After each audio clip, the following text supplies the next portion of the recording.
A few days ago, I went live because there was a breaking news in the instant photography world. A brand new company is putting out a camera. Yeah. Now, the brand new company isn't brand new. They've been around for a while. You might have heard of them.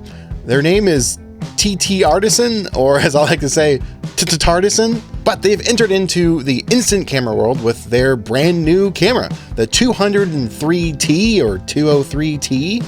Their naming's interesting, I will say. But this camera looks absolutely breathtaking. It is gorgeous, and it just might get me into shooting Instax mini film. Now, that live stream was about an hour long, so I wanted to take that and condense it down into something a little bit more consumable, and there's brand new information that's come out since that live stream, and I want to talk about it right now. So let's get into it.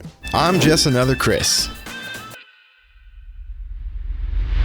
So recently there was an event, CP Plus, which to be honest, I've actually never heard of. I feel like that's something I should know.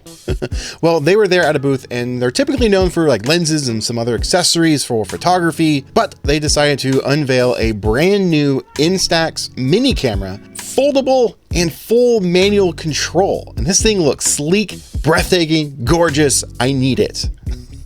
Instax Mini is not my favorite format to shoot, but this just might change my mind. But there are some features in here that might keep me on the fence. So since the announcement, there's been a few sites that have done some reports on this, and we're gonna take a look at them right now. First one up is actually from MSN. To be honest, I didn't even know they were still around. And so this is the first image of somebody actually holding it.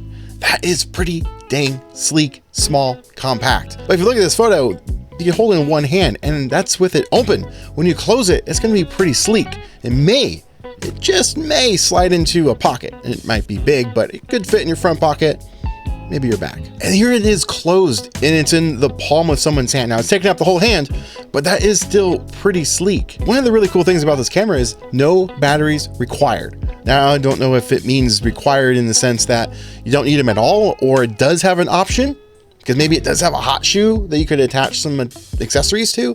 I don't know. I haven't found that information out just yet. But everything is mechanical, which I think is super cool. Even the ejection of the camera will be a hand crank to get your photo out. I think that's fun. It's very retro, very reminiscent of what analog film cameras were of the day. I like that. I really do. And speaking of that hot shoe / cold shoe, I'm not sure if it's one or the other. But if you take a look at this image here, it shows that there is a light meter attached to the camera. I believe that's not included with the camera at all. That's telling us we don't have an internal light meter built into the camera whatsoever. So you will have to rely on external light metering. And even in the article, there's talking about the light meter, saying that the TTArtisan light meter 2 on top of the camera, suggesting there isn't a built-in light meter. So they're not even sure if it has it as well. Now, here's some conflicting information. Originally, when looking at this, it looks like it has a rangefinder for focusing, which is really exciting. Now, here's the conflicting thing. People are saying it doesn't have it. Even the people on the floor are saying it doesn't have it. I found this video of somebody holding the camera and asking that direct question. Take a look. Does it have a rangefinder? Rangefinder? Is the rangefinder? Telemetric. Telemetric? I'm sorry. Is that a rangefinder? Rangefinder? Does it have a rangefinder? Is it No. Is it coupled? No. No, yeah. No, okay.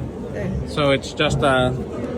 It has a rangefinder. No, you just seeing the views across this. Yeah, but the only way. okay, let me see. So when you focus, it does move, yeah? Yeah, it has a rangefinder, wow. Okay.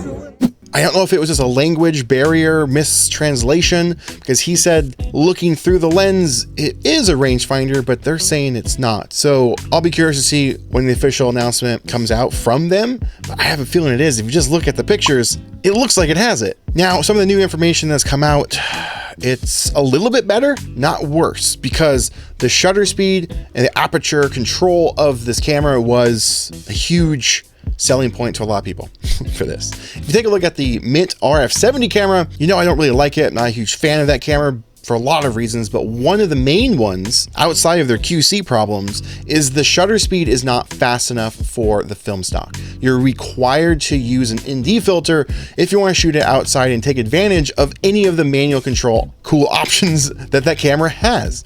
It can shoot 5.6 up to f/22, but if you want to shoot it even below f/11, you have to use an ND filter, so it kind of defeats the purpose. Now, you could compensate with that by having a fast shutter speed. Now, that camera, the fastest shutter speed you can get with it is 1/500th of a second, and it's still just not fast enough. You need at least 7/50th, maybe even 1,000th to take advantage of those lower apertures while shooting outside. This camera originally was rumored to have 250th of a second as the max shutter speed. I'm here to report that according to these articles, it's slightly better than that, but not by much. It goes from 1 second to 1/300th of a second. Kind of a bummer. You're going to be required to shoot with an ND filter on this camera pretty much in any scenario outside, because the lens goes up to f/22, but even at 300th of a second, still going to be some bright images with the Instax film stock, which is 800 ISO. Or ASA, it's the same thing. Get over it.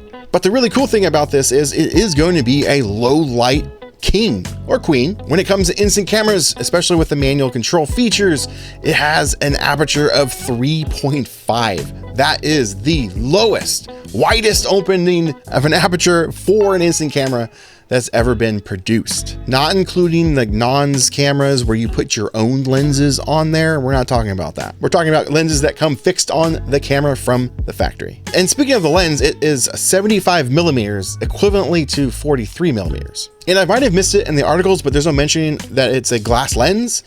But from the looks of it, I'm 99% sure and confident that it is a glass lens. And the camera is offered in a few different color options. Personally, I might get the blue one, even though that red one does look nice, but it kind of looks like the lomography square glass. I kind of want something different. Now, there's no other mentioning of this, but from the pictures, I think this camera is full metal. The frame is not plastic. It is a metal construction. It could just be like the design of the plastic to look like metal, but without getting it in my hands to know for sure, I think it is metal though. Now, the biggest question, when is it coming out and how much it's going to be? Well, they haven't officially announced any of those, other than these articles referencing that the rep on the show floor told them. And according to the rep, this will be released autumn of 2025, so the third quarter. More specifically, they say around autumn time, third quarter of the year, so around fall, potentially late summer, for a price tag of $300 US. Now, that price could change. That's not official. That's just what the rep was saying. Of course, that's enough time for them to change that, especially with the release date. It could come later. It could come even sooner. What do you guys think of this camera? Are you excited? Are you going to get this camera? Personally, I'm pretty excited. This might just get me to shoot Instax Mini a lot more. Or maybe it won't. I don't know. Hopefully I can get my hands on this camera. I have messages to the company hoping they will send me one to at least try out on release, so stay tuned. I will be keeping my eye closely on this if there's any cool new developments coming in the future. So consider subscribing for more updates. But until next time, I'll see you in the next video. Now, get out there, make some more.